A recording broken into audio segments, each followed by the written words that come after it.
Salam değerli əziz izləyicilərimiz. Bu günləri Binə mərkəzi yaxın böyük məscidin yanında dostlar, asfalt yolun üzərində sizin üçün belə bir 3 otaqlı kürsülü evin tanışına gəlmişik değerli dostlar. Evimiz 3 otaqlı. Qaz, işıq, suyumuz daimidir dostlar. Gördüyünüz kimi bu bizim su sayğacımızdır.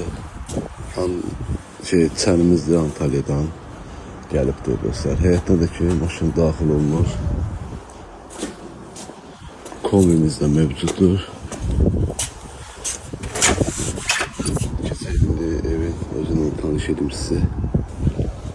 Evimiz koridor proyektli evdir. Girişdə burada sağ tarafımızda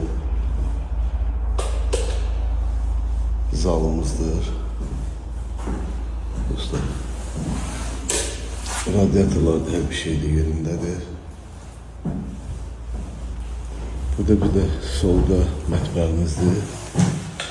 Mətbəx mebeldir, her bir şey yerinde. Burada bir yatak otağımız dostlar. Bu bizim ikinci yatak otağımızdır. Burada bizim saniter ve sahibimizdir. İkisi bir yerde. Değerli dostlar, evimizin qiyməti 65.000 manata deyilir. İnşallah gəldinizdə real alıcı ilə danışıb razılaşma olar. Allah alanında satanda xeyir versin. Sağ olun, var olun.